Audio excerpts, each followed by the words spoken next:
입니다. 한번 읽어 보겠습니다.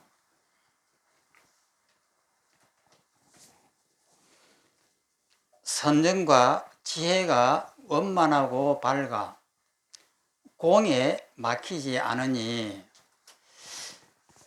그러니까 선정하고 지혜가 이제 두 개가, 선정과 지혜가 있는데 그렇게 되면 아무것도 없다라고 하는 것에 이를 수가 있습니다. 그런데 아무것도 없는 것이 아니고 중도가 되는 것이 이 공에 막히지 않는다라고 하는데, 중도라고 하는 것은 뭐냐면 진공묘유입니다. 공하지만은 공하지 않고 묘하게 있다라고 하는 것이 중도거든요. 그게 공에 막히지 않는다라고 하는 것은 중도를 말하는 것이고, 그러면 선정하고 지혜는 무엇이냐면은 선정이라고 하는 것은 우리의 이 모든 견해가 다 부서져 버린 것이 선정입니다. 그러면 그 다 부서진 것을 선정에서는 무색계라고 합니다. 색계라고 하는 것은 이 물질 세계가 이렇게 있으면 이게 보이는 것이 색계입니다. 그러면 이 색계가 부서져 버린 것이 무색계예요. 그러면 무색계의 선정에서 무색계의 선정에 들어가게 되면은 거기서 나타나는 것이 뭐냐면은 조금까지만 있던 나와 너가 사라지고, 앞과 뒤가 사라지고, 너와 내가 사라지고, 일체의 양변이 사라집니다. 그것이 사라진 것이 무색계 선정이라고 하는 선정이거든요. 그러면 그것이 사라진다라고 하는 사실을 깨닫는 것이 지혜예요. 그래서 선정과 지혜가 원만하고 밝아서 그 아무것도 없다라고 하는 그 공에 막히지 않는다, 공에 떨어지지 않는다, 이 내용입니다. 또 밑에 설명을 보면은 인중에서는, 인이라고 하는 것은 원인입니다. 원인 가운데에서는 지와 관이라고 하고, 지관을 갖다가 정해라고 이렇게 다르게 이렇게 말합니다. 지자는 생각을 멈춘다 해서 거칠 지자입니다. 그다음에 관이라고 하는 것은 분석하고 관찰한다고 해서 관입니다. 지와 관이라고, 과상에서는, 결과 위에서는 정해라고 한다. 정과 해가 둘이 아닌 것을 원만하고 밝음이라고 한다. 그러면 원만하고 밝다라고 하는 것은 뭘까라고 하는 거예요. 그러면 원만하고 밝다라고 하는 이것은 예를 들어서 그 싸움을 하게 된다, 시비를 하게 되게 되면은 상대를 미워하게 됩니다. 그 미워하는 이것이 결국은 환영이에요. 이것이 헛개비와 같다라고 하는 것을 아는 것이에요. 그러면 헛개비와 같다라고 하면은 그 헛개비를 내 마음대로 조절할 수가 있어야 됩니다. 실제 같으면 우리가 마음대로 조절을 못하지만 헛개비라고 하는 것은 있는 것이 아니잖아요. 가짜잖아요. 가짜 같으면 우리가 마음대로 조절할 수가 있어야 되는 거예요. 조절할 수 있어 가지고 그 상대, 미워하는 그 상대를 연민을 가지고 어떻게 하면 조금 더 좋은 나와 너의 관계를 만들어낼 수 있는 이 힘, 이것을 원만이라고 합니다. 그러니까 그 원만하고 밝음이라고 이렇게 한다 이 말이에요. 밝음이라 한다. 이 원만하고 밝은 성품은 소성에서는 단공이 아니기 때문이다. 소성에서는 아무것도 없다, 아무것도 없어 텅 비어버렸다라고 하는 것이 소성이거든요. 소성의 단공이 아니기 때문에 공에 막히지 않는다라고 하였다. 그러면 소성불교에서는 이게 단공에 떨어지느냐? 떨어지지 않습니다. 그런데 대성에서 소성을 얕잡아 보는 이런 말들이 많아서 이렇습니다. 또 일체 중생이 무량겁으로부터 무명번뇌에 취하여, 취자는 이 술 먹고 취한다라고 하는 취자입니다. 취하여 생사에서 벗어나지 못하는 까닭은 오직 무명과 산란에 병들었기 때문이다. 그럼 여기는 무명은 정확하게 알지 못하는 것이 무명입니다. 그 다음에 이제 산란이라고 하는 것은 번뇌가 일어나는 것이 이제 이 산란이거든요. 생각이 일어나고 미움이 일어나는 것이 산란입니다. 산란에 병들었기 때문이다. 이로써 성인이 지, 사마타와 관, 이파사나의 두 가지 법을 세워 다스렸으니 꽃지로서 산란함을 끝이나 산란함에 나아가서 고요해지고, 그러니까 이 멈춘다라고 하는 지자는 이 정지할 지자입니다.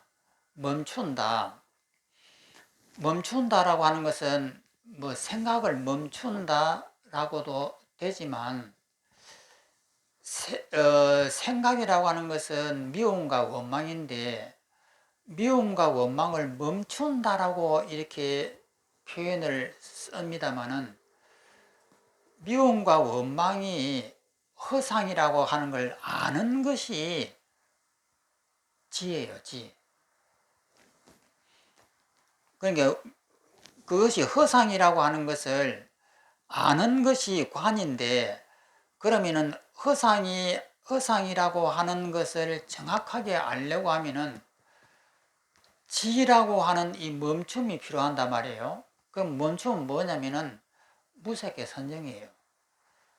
무색의 선정이라고 하는 이 지에 들어가 가지고 거기에서 이 관을 통해 가지고 이것이 허상이구나 하고 깨닫는 것이 이 관인데, 그래서 지로서 산란함을 끝이나 산란함에 나아가서 고요해지고, 관으로서 혼미함을 관하나 혼미함에 나아가서 밝아진다. 혼미하다라고 하는 것은 너와 나를 나누고 미워하고 원망하고 하는 것을 혼미하다라고 이렇게 표현하는 거예요. 혼미함을 관찰하나 미움과 원망을 관찰하나 이런 뜻이에요. 관찰하나 미움과 혼미함에, 미움과 원망에 나아가서 밝아진다 이 뜻이거든요. 지와 관을 전변하여, 전자는 구를 전자고 변자는 변할 변자입니다. 지와 관을 바꾼다 이 말이 전변입니다. 바꾸어서 정과 해 두 가지 법을 이루었다. 그래서 여기서 지와 관하고 정과 해는 같은 뜻인데, 이 두 개를 약간 다르게 이렇게 해석을 했습니다만은 이 두 말은 같은 뜻이에요. 선정과 지혜가 둘이 아닌 것을 원만하고 밝음이라 하니, 원만하고 밝은 것은 하나의 법이다.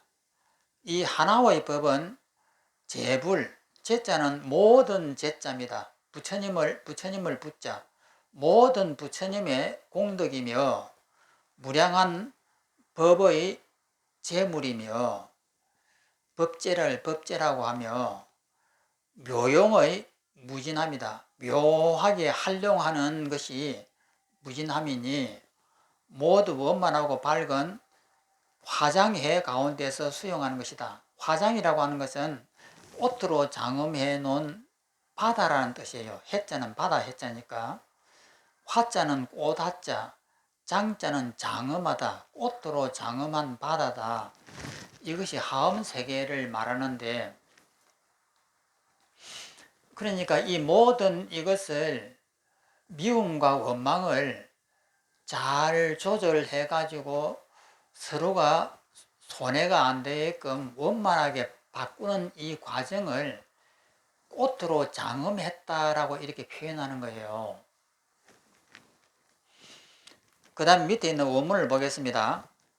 나만 이제 홀로 깨달았을 뿐만 아니라 항아의 모래와 같이 많은 부처님들의 체성 모두 같도다. 그러니까 나만 깨닫는 것이 아니고 항아의 모래같이, 항아라고 하는 것은 그 중국의 황하의 모래가 한두 개가 아니잖아요. 어마어마하게 많은 부처님들도 똑같은 것이다. 나와 똑같은 깨달음을 깨달았다. 그러니까 부처님이 깨달으신 것이 무엇이냐 하는 거예요. 번뇌가 일어나면은 이 번뇌가 공하다라고 하는 것을 정확하게 알면은 그 번뇌에 묶이지 않습니다. 묶이지 않고 그 번뇌를 이 세상의 아름다움으로 이렇게 바꾸는 것, 이것이 부처님의 지혜예요. 이것을 갖다가 체성, 본체의 성질이다. 부처님의 그 본체적인 그 성질이다. 이렇게 하는 거예요. 또 넘어갑니다.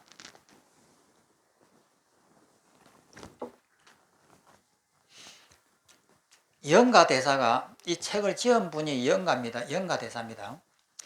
영가대사가 스스로 말씀하시기를 나만 지금 위와 같이 운만하고 밝은 법성을 요달했을 뿐만 아니라, 법성이라고 하는 것은 법의 성질, 깨달음의 성질을 요달했을 뿐만 아니라 항아의 모래와 같이 많은 부처님들의 운만하고 밝게 깨달은 체성도 모두 다 같다.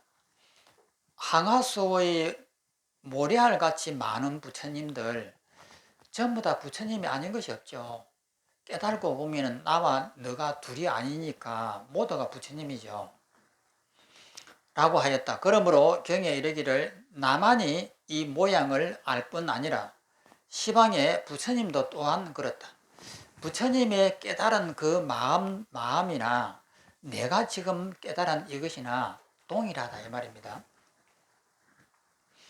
항아의 모래한 것은 비유에서 얻은 이름이다. 인도에 강이 있는데 그 이름을 항아 또는 겐지스 강이라고 하였다.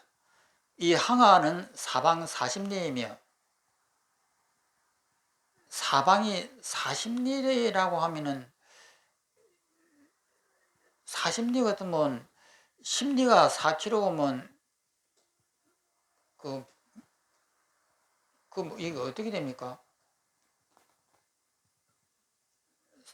100km입니까? 160에. 예. 근데 이 항아, 그거밖에 안 됩니까? 중국의 그 강이. 잘못됐죠? 예, 잘못된 거예요.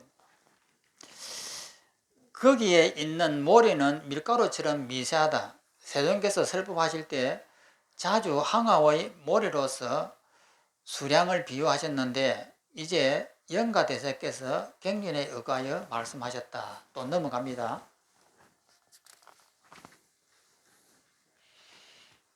또 읽어보면은 사자후 두려움 없는 말씀이요. 온갖 짐승 들으면 모두 뇌가 찢어지고, 그 이제 사자후라고 하는 것이 이제 사자가 이제 울부짖는 그 목소리인데, 이제 영가 스님의 그 진리에 대한 말씀을 이제 비유를 했잖아요. 그러면은 이 진리를 들으면은 온갖 짐승들이 들으면은 모두 이 뇌가 찢어져 버린다. 이 말은 뭐냐면은 미움과 원망으로 가득 차 있는 우리의 세계가 깨져버린다 이 말이에요. 그러니까 우리는 미움과 원망하고 두려움과 공포 속에서 사는데 그것이 전부 다 가짜예요. 그것이 가짜인 줄 알면은 우리의 세계가 없어져 버리는 거예요. 그러니까 모두 뇌가 찢어진다, 부서져 버린다라고 이렇게 표현을 썼습니다.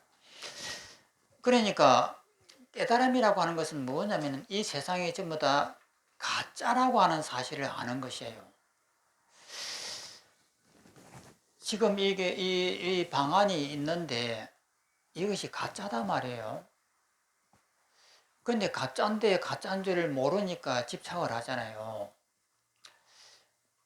그러면 우리가 그 매트릭스라든지 이런 것을 보면은 이 바깥에 있는 진짜와 같은 이 세계가 가짜라고 하는 것을 가르치고 있어요.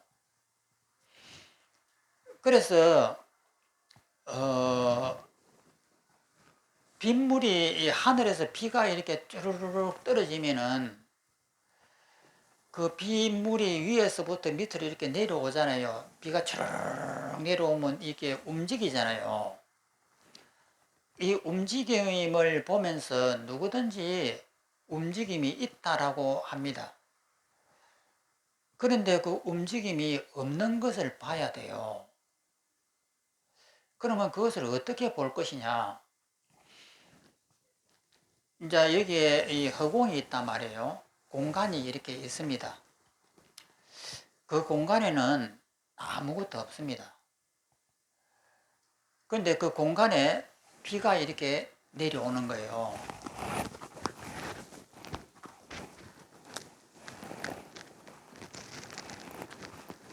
여기는 이 공간인데 아무것도 없잖아요. 그런데 이 빗방울이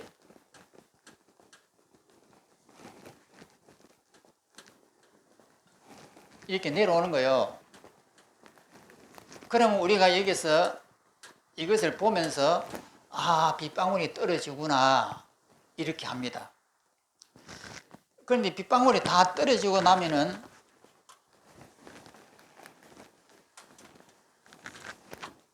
여기에 지나간 흔적이 있느냐면은 아무 흔적이 없어요. 그러면 비가 내리기 전에도 이렇게 흔적이 없었고 비가 내리고 난 다음에도 흔적은 없습니다. 그런데 비가 내리고 있는 동안에는 마치 여기에 흔적이 있는 것처럼 비가 이렇게 막 내리고 있는 거예요. 그러면은 여기서 보는 이 눈이 나라고 하는 이 위치가 이게 딱 정해져 가지고 이것을 비교하면서 봅니다. 비교해서 보니까 여기에 나무도 있고 땅도 있고 이쪽에는 이 집도 이렇게 있고 이렇게 하니까 빗방울이 이렇게 떨어지니까 이 집하고 비교를 해보니까 이것은 움직이고 이것은 안 움직여요. 이런 시각을 가지고 있으면은 나와 너가 나누어져요. 이 상태에 있어서는 영원히 깨달음을 얻지 못합니다. 그러면은 여기에서 내가 이 공간이 되어 보십시오. 그러면 공간이 되려고 하면 내가 죽어야 됩니다. 살아있으면은 내가 공간이 못 되잖아요. 내 마음에 있는 집착을 다 놔버리고 죽은 자의 마음이 돼가지고 이 속에 들어갑니다. 그러면 이 빗방울이 총알이라고 생각을 하십시오. 총알이 내 몸을 관통하고 지나갑니다. 그러면 내 몸이 있으면 나는 이 아프고 몸이 관통해 나가고 고통스럽고 힘들 거예요. 그러면 내가 없으면은 이 총알은 뭐냐면은 내 몸을 관통해 하고 지나가도 아무 흔적이 없는 거예요. 이것을 감당할 수 있는 힘이 있어야 돼요. 그러니까 보는 자가 여기에서 이렇게 비교하면서 보는 것이 아니고 이 내가 집착을 내려놔갖고 없어져야 돼요. 없어지면은 이 눈이 여기에 있단 말이에요. 그러면 나는 허공이 된 겁니다.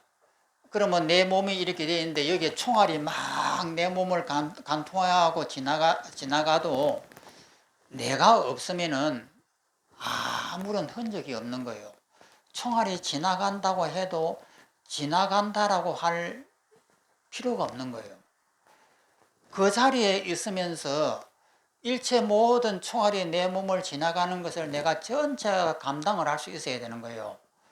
이것이 내 몸이 찢어진다든지 이렇게 하고 있으면 내가 있는 것이고 내가 없는 상태에서 지나가라고 하는 거예요. 지나가면 이것이 무슨 의미가 있느냐는 거예요. 이것을 아는 것이 무색계 선정이에요. 그러면 이 상태의 느낌을 느끼면 되는 거예요. 느끼면 바로 그 자리가 딱 되면서 총알이 지나가고 칼이 지나가고 모든 것이 지나간다 하더라도 나한테는 아무 상처가 남지 않고 나에게는 어떤 흔적이 없는 거예요. 그 상태를 느끼는 것이에요. 이렇게 되면은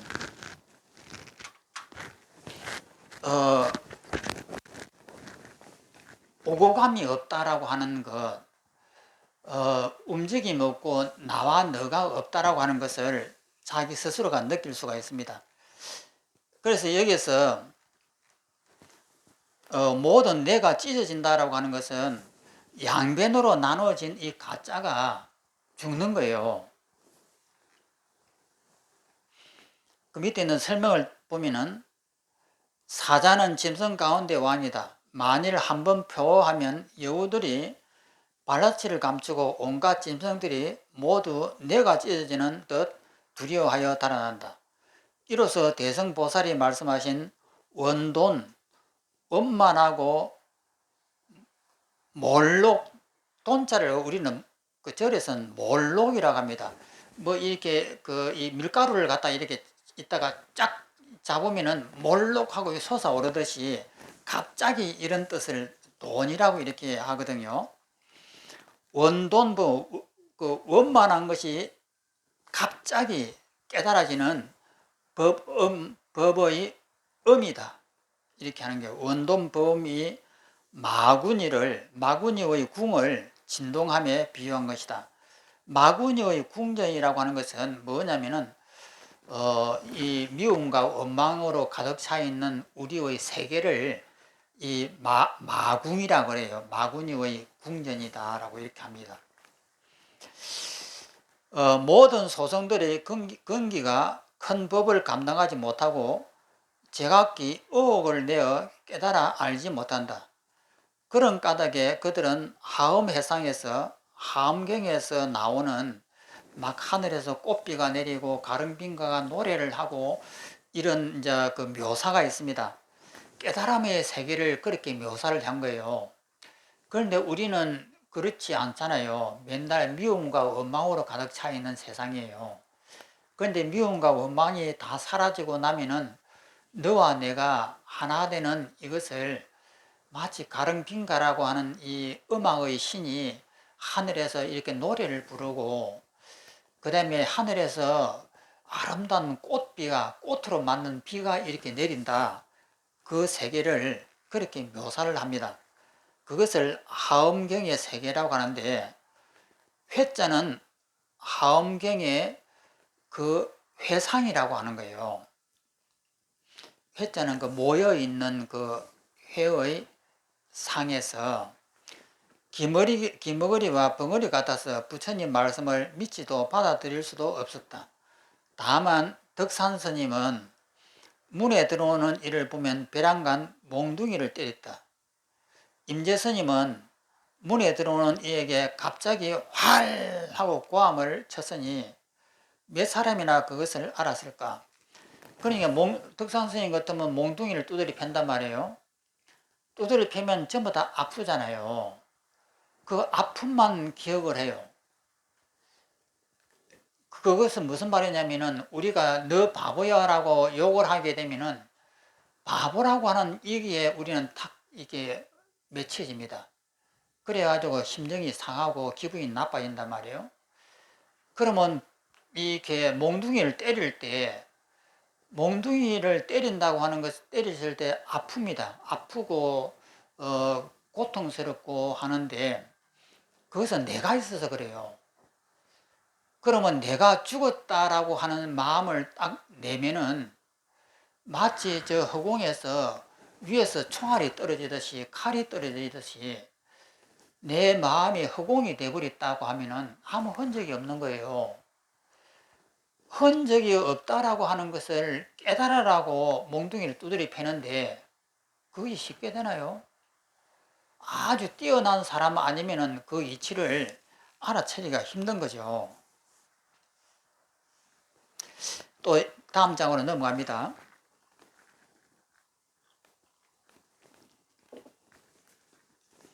코끼리는 바삐 달려서 위를 잃고 하늘 사람과 용왕은 조용히 듣고 기쁨을 내도다. 하늘 사람을 천인이라고 해요. 천인. 천인과 용왕은 이제 기뻐한다. 그러니까 코끼리는 그 낮은 소성에 속하고 그 천인과 용왕은 대성에 속한다. 뭐 이렇게 비유를 했는데 이렇게 이제 사자의 울음소리를 이렇게 듣고는 코끼리는 막 도망간다 이거예요. 사자가 무서우니까. 그런데 하늘의 천인과 용왕들은 그 말씀을 듣고는 그 뜻을 아니까 기뻐한다. 이 내용입니다. 코끼리는 소성의 성문영각 정성인의 마음을 돌이켜, 정성인이라고 하는 것은 성문영각이라고 하는 것은 성질이 이렇게 정해져 있는 사람들 마음을 돌이켜 대성으로 나아가지 않으며 듣고 깨달아야 할 원돈 대성을 진실로 믿지 않는 데 비유한 것이다. 그러므로 법화예상에서 5,000명의 비구가 자리에서 물러나 부처님께 예배하고 떠나갔으니 그것을 저 큰 코끼리가 비록 위험과 덕이 있으나 만일 사자가 표하는 소리를 들을 때는 곧 위험을 잃고 바삐 달리는 것에 비유했다. 그러므로 코끼리는 바삐 달려 위를 잃는다라고 하였다. 하늘 사람과 용왕은 조용히 듣고 기쁨을 냈다라는 것은 모든 하늘과 용왕이 사자의 울부짖음을 들었을 때 마음이 혼연하여 기뻐한다는 것이니 대성보살이 부처님께서 말씀하신 큰 법을 듣고 마음의 한여심을 내어 뛸듯이 기뻐함이 한량없음에 비유한 것이다. 마치 수보리 존자가 건강경에 나오는 그 수보리 존자가 반야의 해중에서 부처님께서 말씀하시는 반야의 지혜를 듣고 기쁨이 지극하여 슬퍼한 것과 같다. 그러므로 수보리가 그 공을 최고로 잘 아는 분이 수보리인데 이 말씀을 듣고 기뻐서 한이하고 기뻐서 울었다라고 하는 그 내용입니다. 그러므로 건강경에 이르기를 그때 수보리가 눈물을 흘리며 슬퍼 울면서 부처님께 사루어 말씀하되 희유하십니다. 세존이시여 제가 옛날에 얻은 해안으로는 일찍이 이와 같은 경을 듣지 못하였습니다 라고 하였으니 곧 이 뜻이다 이렇게 했습니다. 밑에 있는 원문을 보면은 강과 바다로 떠돌아다니고 산과 겨울을 건너 스승을 찾아 돌을 묻고 참선하였네. 영가 스님이 이제 그렇게 이제 했다는 거죠.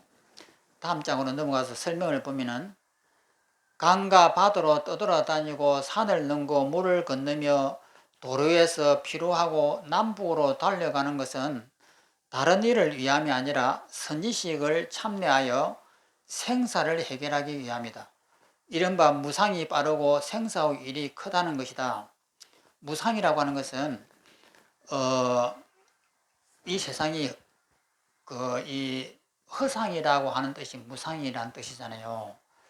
그러니까 무상이 이제 허상이니까 허상이 너무 빠르게 이렇게 지나간다 이 말이에요.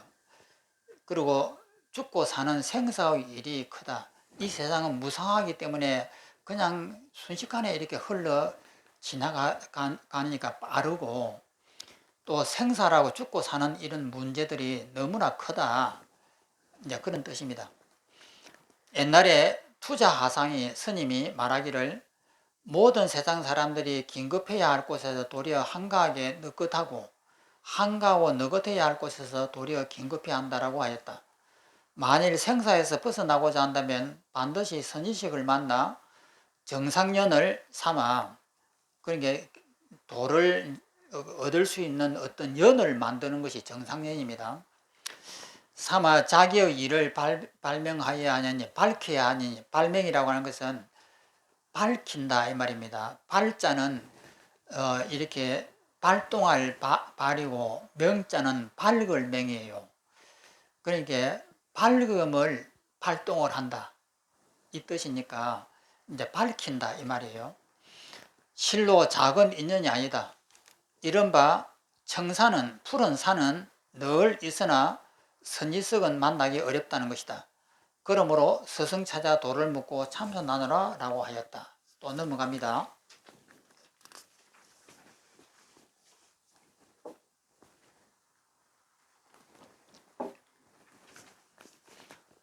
또 읽어보면은 조계의 길 알고부터 생사와 상관없음 분명히 알았노라. 여기서 조계라고 하는 것은 육조 해능 스님을 갖다가 호가 조계입니다. 그러니까 육조 해능 스님의 그 공부법을 알고부터는 생사와 상관없음을 분명히 알았노라. 태어나고 죽음과는 아무 관계가 없다는 것을 알았다. 즉 말해서 태어나고 죽음이라고 하는 것은 없다 이 말이에요. 그러면은 우리 공부의 최고의 핵심은 뭐냐면 죽음인데 깨달음이라고 하는 것은 뭐냐면 죽음에 내가 여여할 수 있느냐는 거예요. 그러면 이 번뇌라고 하는 것은 최고 끝이 죽음이에요. 그러면 죽음에 내가 여여하지 못하면은 깨달음은 얻지 못합니다. 그러면 이 죽음이라고 하는 이것이 내가 살아있다라고 하는 이것을 어떻게 극복할 것이냐. 살아있는 이것은 요즘에는 이해하기가 쉽습니다. 우리는 로봇이라고 하는 것. 그리고 로봇 속에 수많은 정보를 넣어 놓으니까 이 정보가 너무나 정밀해지니까 이 로봇가 마치 내가 있다라는 착각을 일으켜요. 그래서 로봇가 사람처럼 나는 간다, 나는 생각한다, 나는 먹는다, 나는 지금 무엇을 할 것이다. 이렇게 앞으로 로봇가 그런 생각을 하게 돼요. 그것처럼 우리 몸은 나가 없습니다. 수많은 정보들이 너무 정밀하다 보니까 이 내가 있는 것처럼 착각을 해요. 그러면 나라고 하는 것은 정보의 뭉치들이에요. 그냥 컴퓨터입니다. 그런데 이 컴퓨터라고 하는 것을 정확하게 모르니까 나라고 이렇게 착각을 하는 거예요. 그러면 우리가 이렇게 길을 걸어갈 때에 내가 길을 걸어간다라고 합니다. 내가 무슨 수를 길을 걸어갑니까? 나는 못 걸어가요. 그러면 이런 그 경험이 없는 어린애들을 보고 어린애가 마음대로 일어설 수가 있고 마음대로 걸어갈 수 있느냐면 못 걸어갑니다. 어린애가 걸어가는 것이 뭐 근육이 쌓여서 걸어가는 것이 아니고 정보가 쌓여서 걸어가는 거예요. 수없이 떨어져 보기도 하고 마루에서 밑에가 이렇게 높은지 낮은지도 모르고 마루에서 애들 톡 떨어져 버리잖아요. 그러면서 이것이 마루가 높다라고 하는 것을 이제 인식하기 시작하는 거예요. 그러면 우리가 이 길을 걸어갈 때 앞을 보고 걸어가면서도 내가 의식을 하지 못해도 전부 다 보고 가요. 그러면서 저 앞에 오는 사람을 보면서 저 사람하고 내하고 어깨가 부딪히지 않으려고 하면은 나는 얼마만큼 그 비좁은 공간을 어깨를 틀어가지고 비틀어서 들어가면은 부딪히지 않겠구나. 그리고 저 사람이 달려오는 저 속도하고 내가 가는 이 속도를 잘 맞추면은 이 부딪히지 않고 피할 수 있겠구나. 이런 계산을 나라고 하는 사람은 할 수가 없습니다. 그럼 이 정밀한 계산은 뭐냐면 머릿속에 들어있는 데이터가 자기가 알아갖고 다 계산하는 거예요. 그런데 거기다 밥숟가락을 딱 얹어 놓고는 내가 했다라고 하는 거예요. 이것이 나거든요. 그러면 내가 지금 이렇게 강의를 듣는 것도 어린애가 들을 수 있는 것이 아니에요. 수많은 정보를 교육을 통해서 머리에다 집어넣으니까 이 수많은 데이터들이 지금 열심히 컴퓨터가 작동을 해가지고 저 말을 어떻게 받아들이고 여태까지 정보를 끄집어내가지고 저 말은 무슨 말인지 이해하려고 이 머릿속에 있는 컴퓨터가 복잡하게 지금 움직인단 말이에요. 그러면서 이 말 하나하나를 갖다가 이해를 하는 거예요. 그런데 우리는 내가 이해를 했다라고 마치 내가 있는 양 이렇게 착각을 하는 거예요. 그러면 이 모든 이해는 누가 하느냐면은 이 컴퓨터가 하는 거예요. 자동으로 입력이 되고 자동으로 해요. 그러면 분명히 내가 없단 말이에요. 그러면은 상대가 나를 바보라고 하면은 어린애들을 보면은 웃어요. 그런 정보가 없기 때문에. 그런데 성인들은 자기가 머리에 넣어놨던 정보들이 끄집어내고 싸웁니다. 왜 나를 바보라고 그래? 나는 얼마나 똑똑하고 나는 얼마나 자존심이 있는 사람인데 너가 왜 나를 무시해? 하고 이 속에 있는 정보가 딱 반발을 일으킵니다. 그 반발을 일으키는 것이 정보인데 사람은 거기다 숟가락을 딱 얹어놓고 내가 해 이런단 말이에요. 그러면은 결국은 그 이치를 갖다가 정확하게 알았을 때에 깨달음이 일어납니다. 무슨 깨달음이 일어나냐? 나라고 하는 것은 없구나. 그러면 이것은 정보들끼리 자기들이 알아서 하고 있구나. 그러면은 저 사람이 나를 바보라고 하면 내 속에서 푹 하고 반발이 일어나는 것을 가만히 관찰하다 보면은 아, 내 속에는 이렇게 저것이 반발하는 습관들을 많이 집어넣어 놨네. 아, 나는 이런 데 대해서 굉장히 못 참는 성격이구나. 수많은 정보들을 갖다가 요 속에서 넣어 놨구나. 이것을 내가 알아차리는 거예요. 그러면서 어떻게 생각을 하냐면 성질을 내는 것이 아니고 참 내 속에도 무지무지하게 넣어놨네. 이것을 내가 발견하는 거예요. 그러면서 정보들이 싸우고 있네. 내가 넣어놓은 이 모든 정보들이 싸우고 있구나. 이 정보들이 싸우네. 그냥 지나가 버리는 거예요. 이것을 아는 사람은 그냥 지나가는데 모르는 사람은 내가 했다라고 생각하니까 왜 너가 나를 무시하느냐. 마치 내가 있는 것처럼 정보가 반발하는 것이 아니고 내가 반발하는 것처럼 이렇게 자기를 괴롭히는 거예요. 그럼 깨달음이라고 하는 것은 이것을 정확하게 아는 것이 깨달음이에요. 깨달음에는 싸울 일이 없는 거예요. 그냥 내 속에 넣어놓은 정보가 부딪히네. 그렇구나. 이렇게. 그래서 나라고 하는 것이 없다라는 점이에요. 그래서 이것을 빨리 깨달아야 되는데, 그래서 이 생사라고 하는 것은, 죽음이라고 하는 것은 내 속에 있는 이 정보와 모든 것들이 죽음이 다가온 것이에요. 죽음이 다가왔는데 이것을 내 혼자서 막으려고 막 불분을 친다 이 말이에요. 이것이 가능한 일이 아니잖아요. 그냥 내 목숨이 다 되고 내 몸의 세포가 다 되고 기능들이 다 떨어져 가지고 어쩔 수 없이 죽어야 될 이런 행편이 되어 있는데 나라고 하는 이것이 숟가락을 탁 얹어 놓고는 아니야 이것은 나는 죽어서는 안 돼. 나는 죽을 수가 없어 하고 버틴다고 해야 하고 될 일이 아니다 말이에요. 그러면은 깨달은 사람은 이것이 모든 것들이 기능들이 다 이렇고 이렇게 돼 가지고 이제 마지막 죽음이 다가왔구나. 그러면은 당연하게 이것을 나는 받아들인다. 이렇게 되면은 아무 마음이 건네가 없는 거예요. 그런데 이것을 못 받아들이고 내가 있다라고 생각하고 나는 죽으면 안 된다라고 생각하니까 번뇌가 일어난다 이 말이에요. 그래서 생과 사라고 하는 것은 아무 상관이 없는 거예요. 그냥 이 머릿속에 있는 이 정보들이 제 스스로 만들어내 놓은 하나의 환경이다 이 말이에요.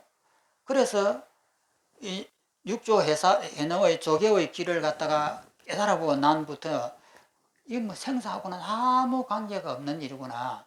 나는 완전히 자유롭구나. 그것을 알았다는 거예요. 또 밑을 보면은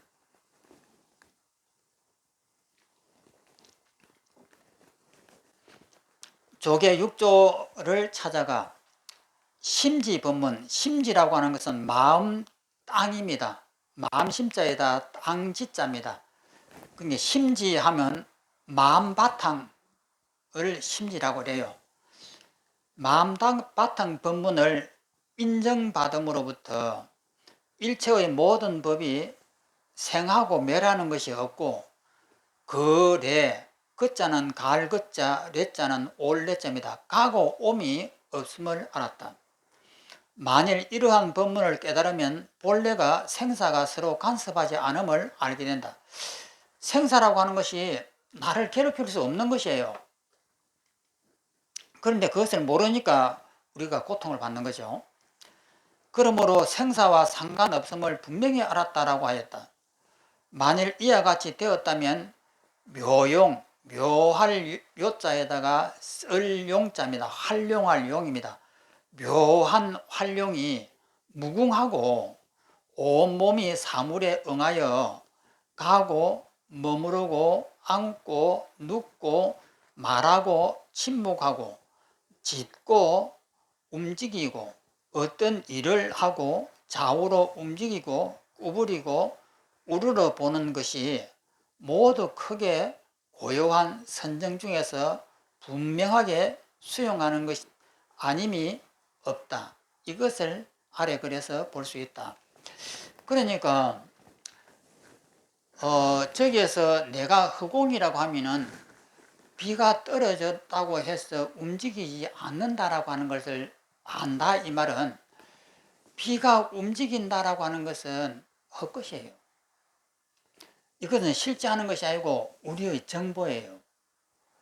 그러면 이것을 통해 하고 우리의 정보가 잘못된 것이다라고 하는 것을 깨닫는 거예요. 그러면은 밉다 곱다라고 하는 것도 잘못된 것이고 온다 간다라고 하는 것도 잘못되고 위다 아래다 하는 것도 잘못된 거예요. 이런 것들이 가짜라고 하는 사실을 알면은 그것에 구속이 안 된다 이 말이에요. 그래서 자유롭다고 하는 거예요. 또 그 다음에 원문을 보겠습니다.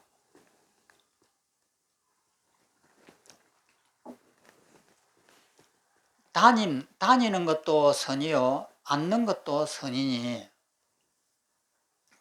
선이라고 하는 것은 참선이다 이 말이에요. 공부다 이 말입니다.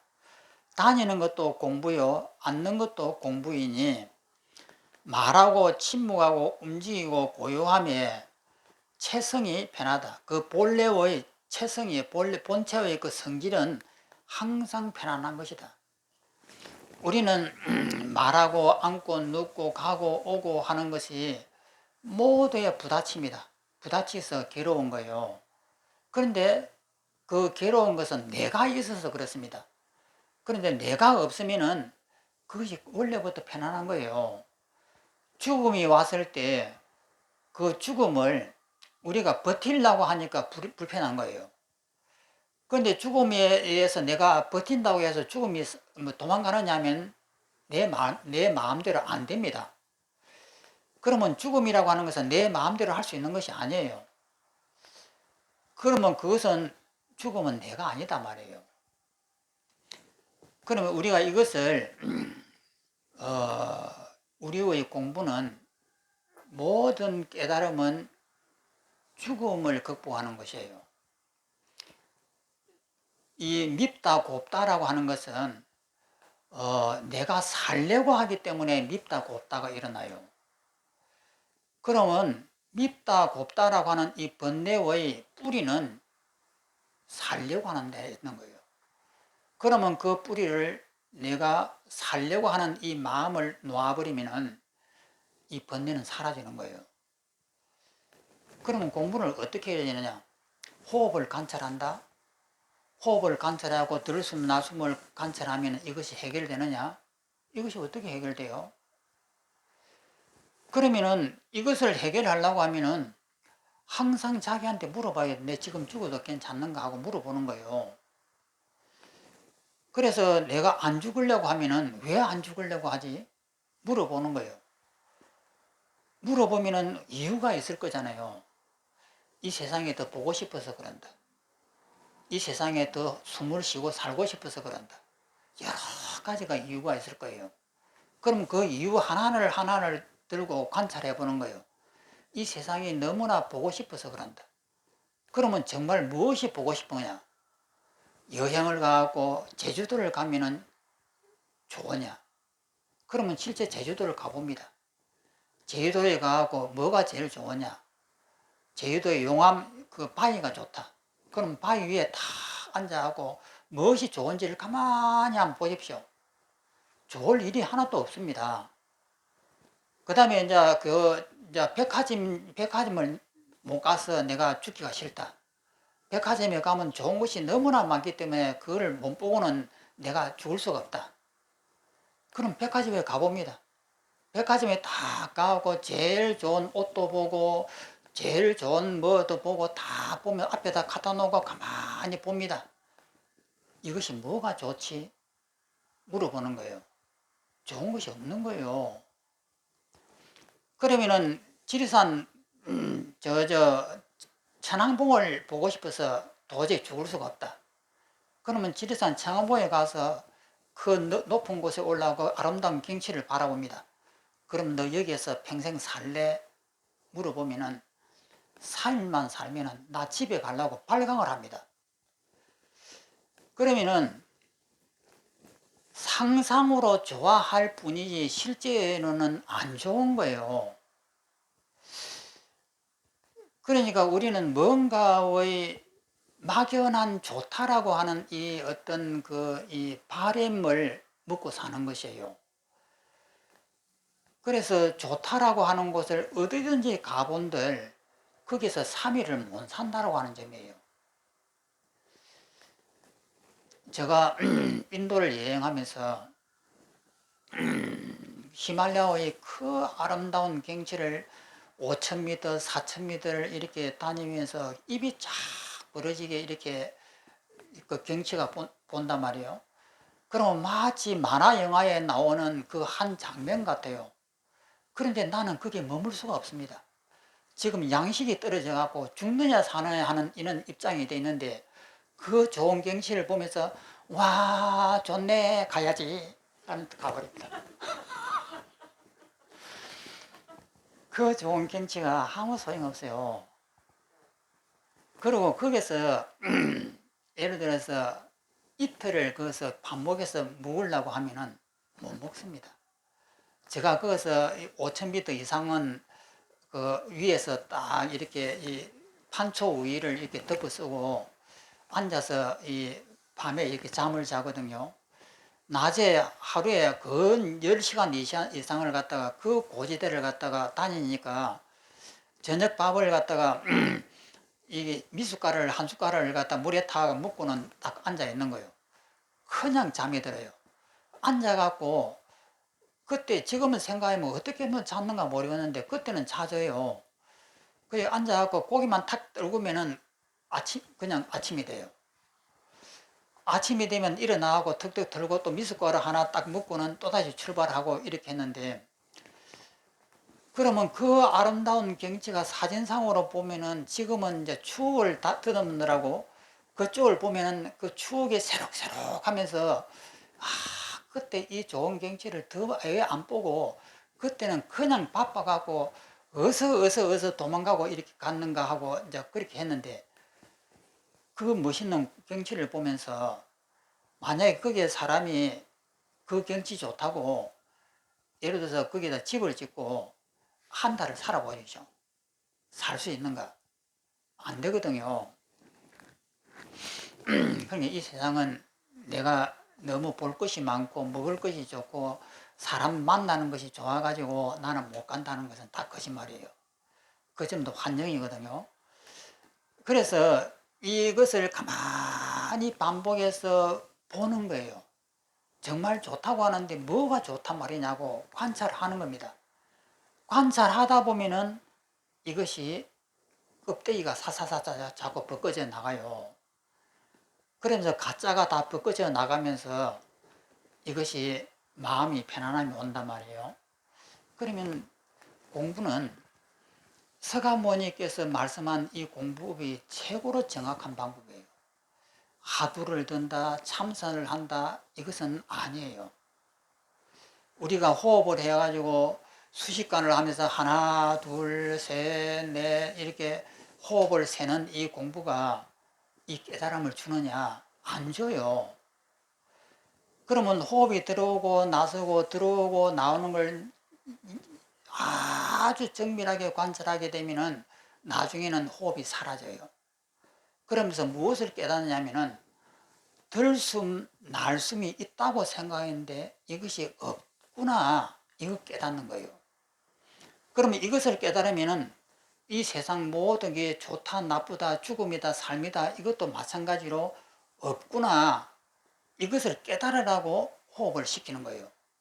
그런데 이것을 깨닫지는 못하는 거예요. 그냥 호흡에만 묶여가지고 이 고요한 이 선정을 즐기는 거예요. 이렇게 공부해갖고는 아무 소용이 없습니다. 그럼 뭐냐면은 죽음을 바라보는 거예요. 내가 왜 안 죽으려고 하지? 이걸 보는 거예요. 그러면 그 속에는 모든 해답이 다 나옵니다. 그러면 결국은 깨달음을 얻었다라고 하는 것은 내가 지금 이 자리에 죽어도 전혀 여한이 없구나. 이것이 되면은 모든 번뇌가 끝나버립니다. 결국은 이 문제를 해결해 가지고 깨달음이 성취되는 거예요. 그러면은 이것이 원돈법이에요. 원만하고 몰록이라고 하는 깨달음인데, 원만하고 몰록하면은 뭔가 상상이 이상하게 상상이 가요. 표현이 잘못돼서 그래요. 그러면 깨달음이라고 하는 것은 모든 집착을 놓는 것이 깨달음이다. 이것이 가장 정확한 표현입니다. 곧 고짐멸도입니다. 고통은 어디에서 오느냐? 집착에서 온다. 그러면 이 집착을 어떻게 하면 없애느냐? 이 도라고 하는 수행을 닦아가지고, 그 다음에 멸에 이른다. 소멸에 이른다. 고짐멸도의 핵심은 집착이에요. 그러면 이 공부의 모든 핵심은 집착을 놓는 것이에요. 그러면 어떤 참선을 하고 수행을 하더라도 이 집착을 놓는 방법으로 수행이 안 되면은 그것은 잘못된 수행이에요.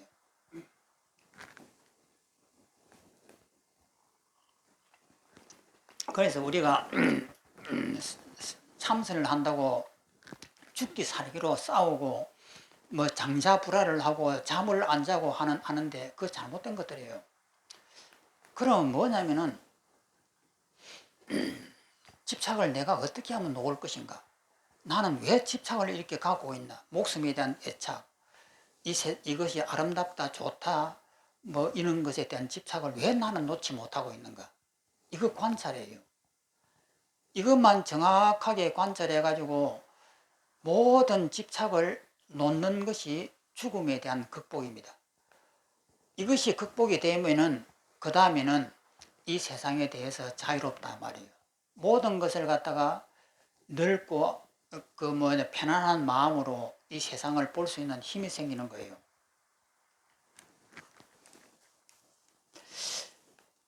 그래서 여기서 담임도 선이고 안전도 선이니 말하고 침묵하고 움직이고 고요함, 이것이 내가 살려고 하는 이 집착을 놓아버리면은 그 체성이 편안한 거예요. 그래서 저는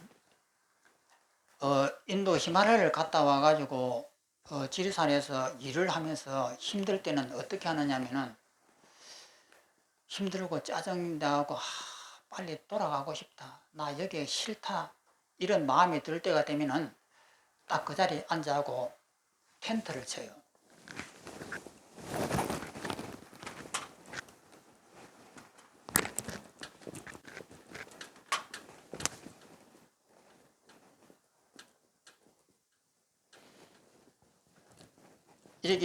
이게 제가 앉아 있으면은 이 상상의 텐트를 이렇게 딱 치는 거예요.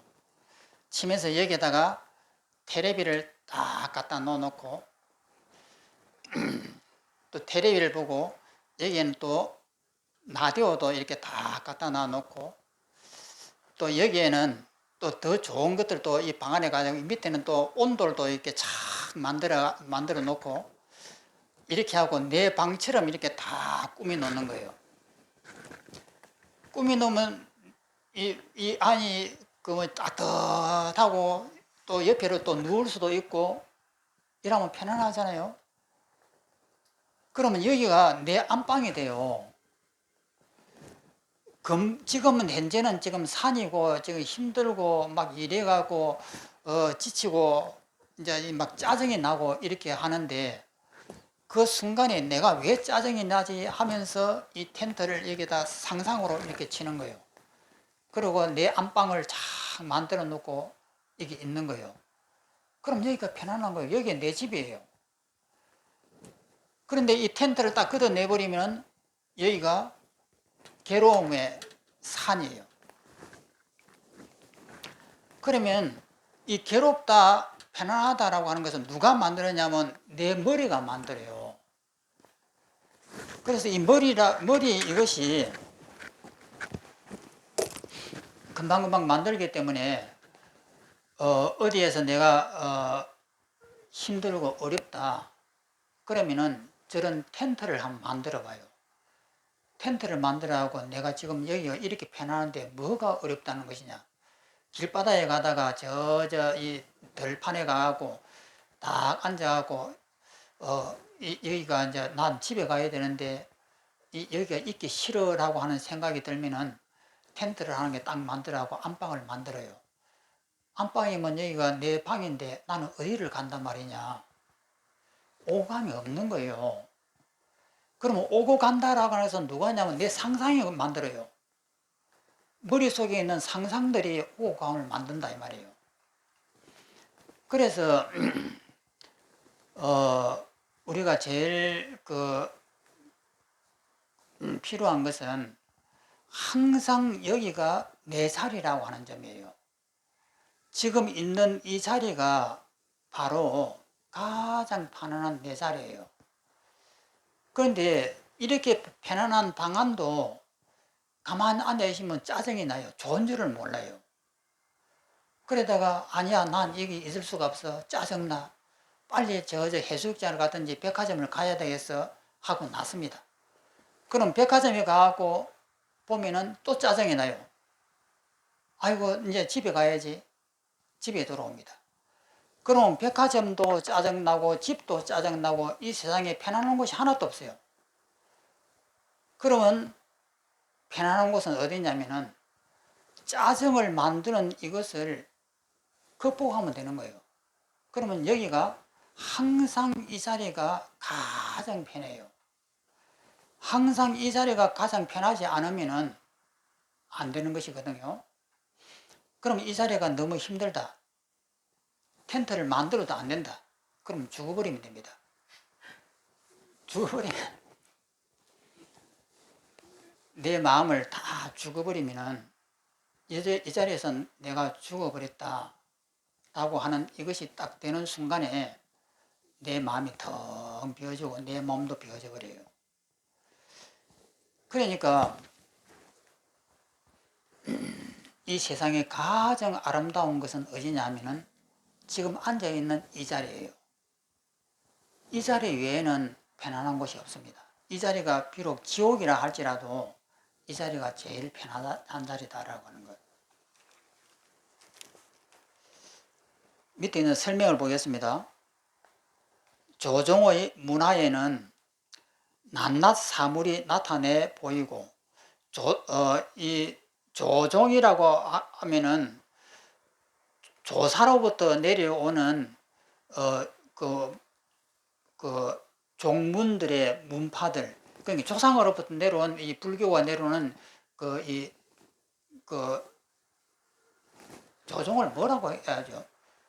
윗대로 내려온 조사로부터 내려오는 그것을 갖다 조종이랍니다. 조자는 조사 조자고 종자는 근본 종교할 때의 종자입니다. 옛날 조사로부터 문화에는 낱낱이 사물이 나타내 보이고 날개를 치듯 일제히 드러낸다. 전하는 글에 이르기를 생각마다 서가가 세상에 출현하고 걸음마다 미륵보살이 하생한다. 분별은 문수의 마음을 나타내고 동과 동용, 움직이는 작용은 보현의 행을 운전함이니 행동을 운전함이니 문마다 모두 감노수를 유출하고 맛마다 모두 제호, 제호라고 하는 것은 이 요구르트입니다. 제호이다. 최고로 맛있는 음식이다.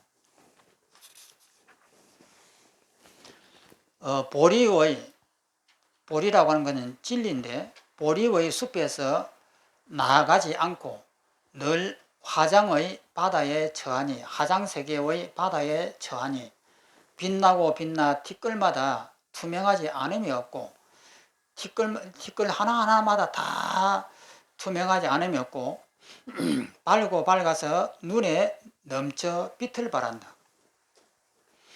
어찌 수고로의 묘한 논변으로 선양할 것이며 어찌 신통력을 빌어 환하게 드러내 보일 것이 있겠는가라고 하였다.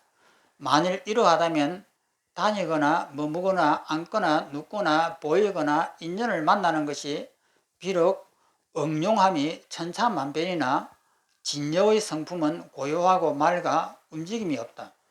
그러므로 다님도 선이요 앉음도 선이니 말하고 침묵하고 움직이고 고요함에 체성이 편안하다라고 하였다. 그 밑에 있는 이제 글을 보면요.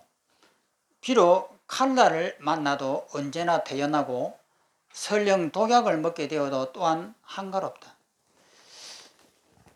이것이 우리의 최고로 가야 할 길이에요.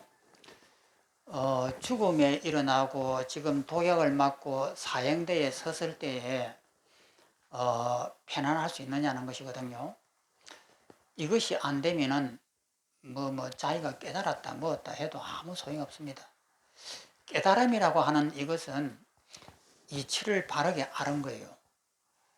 바르게 알았다 하더라도 그것을 쓸 수가 없으면 아무 소용이 없습니다. 그런데 마치 깨달음 지성주의처럼 깨닫기만 하면 다 끝나는 것처럼 막 이렇게 선전을 해요. 이건 진짜 잘못된 것이거든요. 깨달음이라고 하는 것은 바른 이치를 알았다는 거예요. 그러면 알았으면은 그 이치를 알은 그것을 내가 일상생활 속에서 써먹어야 돼요. 활용을 해야만이, 활용을 해가지고 자유로워져야만이 그것이 완성이에요. 그런데 깨달았다고 해서 그게 끝나나요? 써먹는 거하고는 완전히 다른데.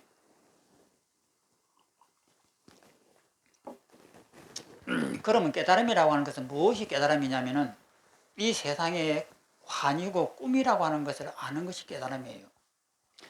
그러면 그것을 알았으면은 써먹어야 되잖아요. 죽음 앞에 써먹어야 되잖아요. 그런데 써먹으면 부처고 못 써먹으면 중생이에요.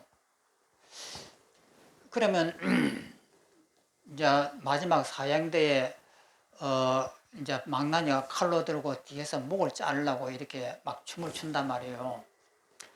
그때 그 물불천론을 썼던 성조대사는 30대에 조론이라고 하는 책을 쓰고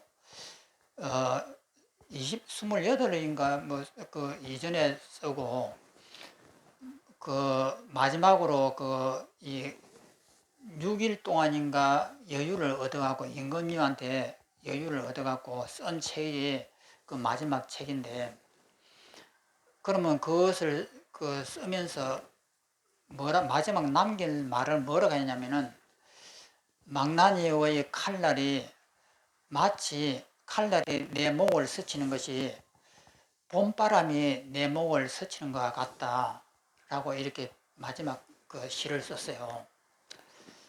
이렇게 안 되면은 깨달음하고는 아무 관계가 없습니다. 그러면 내가 마지막에 죽음이 이렇게 왔으면은 이 죽음을 내가 어떤 마음으로 받아들이는가를 보면 돼요. 두려워하거나 피하고 싶거나 이렇게 되면은 이것은 깨달은 사람이 아닙니다. 그러면 깨달았다라고 하면은 죽음을 여여하게 아무런 두려움이나 하는 것이 당연하게 와야 할 것이 온 것이고, 이것은 당연한 자연적인 이치다. 받아들이는 거예요. 서로 사형을 당하는 한이 있더라도 이것은 하나의 환이다 이 말이에요. 그냥 내 머릿속에 만들어가지고 내 머리가 싫어하는 이 마음이 만들어가지고 싫어하고 있는 그것뿐이야.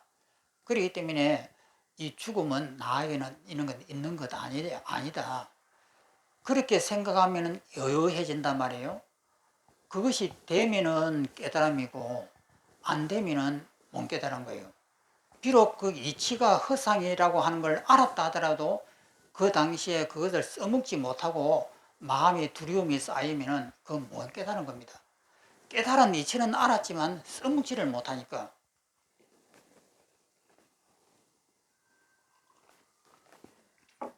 그래서 우리가 깨달음이라고 하는 환상에서 빨리 벗어나야 됩니다. 그래서 이런 모든 이치를 다 이것이 되면은 그 다음에 안 되는 것은 하나도 없습니다. 누가 나를 부해를 채운다, 누가 내 재산을 다 뺏어가 버렸다 하는 것은 그보다 약한 문제들이기 때문에 이것만 완전히 되면은 어떤 것이 나를 괴롭힌다 하더라도 나는 여유한 거예요. 그 괴롭히는 것들은 인과 연에 의해 가지고 어쩔 수 없는 거예요. 뭐 일이 잘 안 된다. 혹은 그 자손들이 잘 안 풀린다. 또 내 집안이 복잡하다. 이런 것들은 인과 연에 의해 가지고 얽혀 사는 현상이기 때문에 어쩔 수 없는 거예요. 잘 될 수도 있고 안 될 수도 있고 인연이니까 그렇습니다. 그것은 그렇거나 말거나 내 마음은 여여한가 보는 거예요. 이런 일이 일어났을 때도 내 마음은 여여한구나. 나는 항상 죽을 마음이 되어 있구나. 그것을 받아들여도 저것처럼 칼날이 이렇게 내 몸을 관통하고 지나가도 나는 전혀 지나간 적이 없고 빗물이 위에서 밑으로 떨어져도 떨어짐이 없다라고 하는 것을 볼 수가 있어야 되는 거예요. 그래 이것을 보게 되면은 일체가 다 풀리는 겁니다. 그 다음에 설명을 보겠습니다. 온종일 움직이고 고요함이 모두 불사이다. 부처님의 일이다.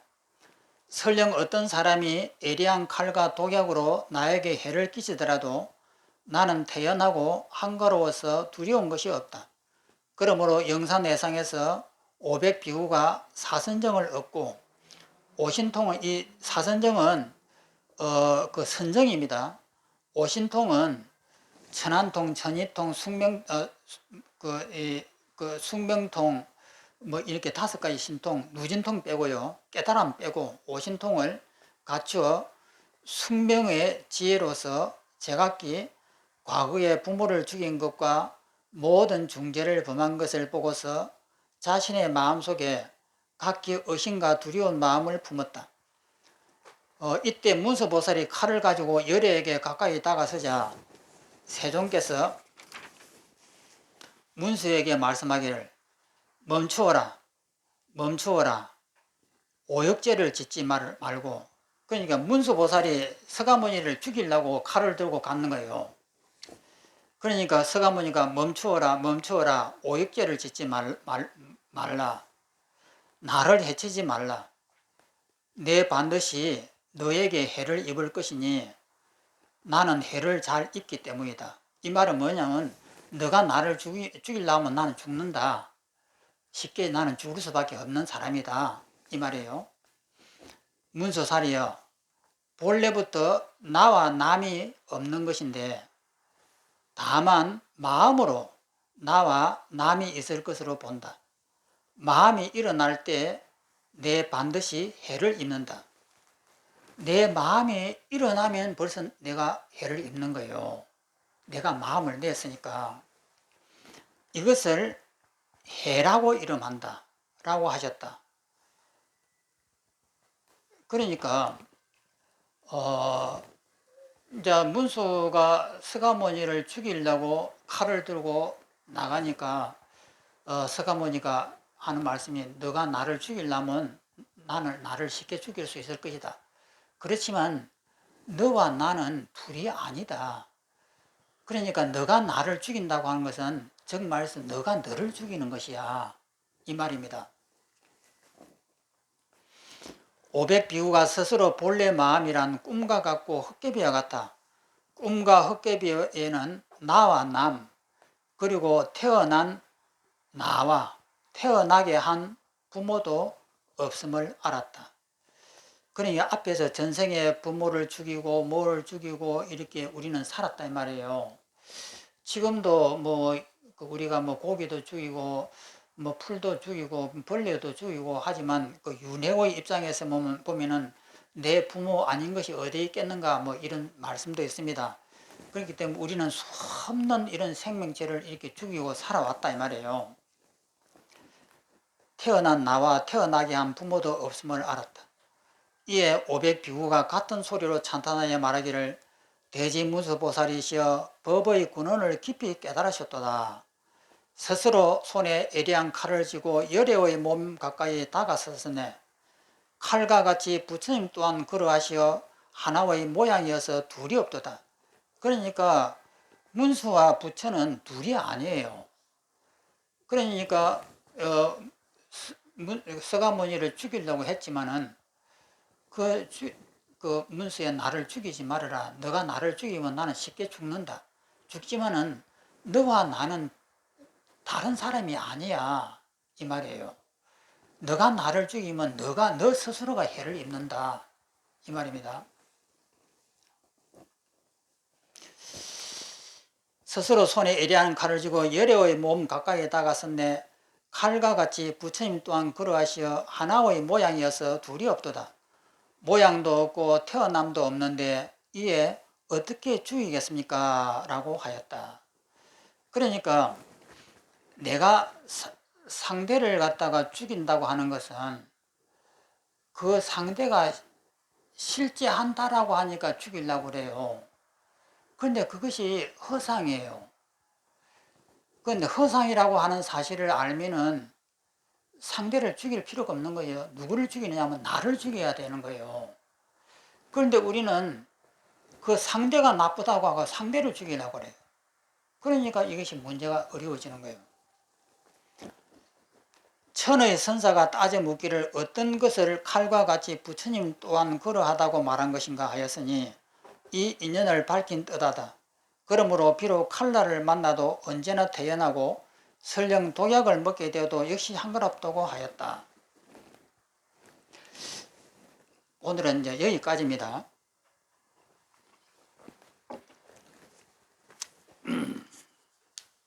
그러니까 공부를 보통 이제 공부를 어렵다라고 하는데 뭐 이렇게 보면 참 어렵죠. 공부는 어려운 이유는 뭐냐면은 너무 공부하는 방법이 다양해 가지고 많은 사람이 각자의 방법으로 가르치니까 어려우신 거예요. 그 간단한 방법은 뭐냐면은 집착을 놓는 겁니다. 그리고 집착 중에서 제일 큰 것은 내 목숨에 대한 애착을 놓는 것이다라고 하는 거예요. 자, 그러면 오늘 이것으로서 끝마치겠습니다.